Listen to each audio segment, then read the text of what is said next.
Hello, I M CA Ashif.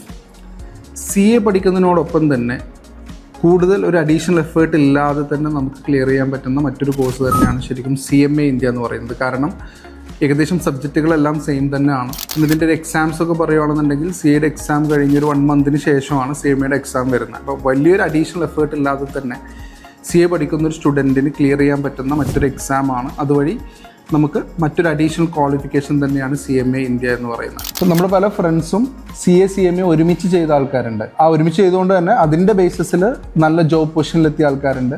അതുപോലെ തന്നെ ചില ഫ്രണ്ട്സ് CMA ഒരുമിച്ച് ചെയ്തു, പക്ഷേ ഇടയ്ക്ക് അവർക്ക് CA പാസ്സാവാൻ പറ്റിയില്ല. പക്ഷേ CMA വെച്ചുകൊണ്ട് അവരെന്ത് ചെയ്ത് മുന്നോട്ട് പോയി ഇപ്പോൾ ദുബായിലൊക്കെ നല്ല പൊസിഷനിൽ വർക്ക് ചെയ്യുന്ന ആൾക്കാരുണ്ട്. ട്രിപ്പിൾ CMA CAT+ ഇൻ്റർലോട്ടുള്ള അഡ്മിഷൻ സ്റ്റാർട്ട് ചെയ്തിട്ടുണ്ട്.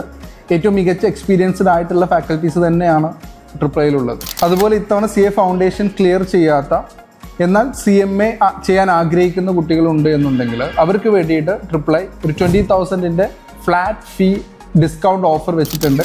അപ്പോൾ നിങ്ങളിതെല്ലാം കൺസിഡർ ചെയ്തിട്ട് നല്ലൊരു തീരുമാനം എടുക്കുക. All the best.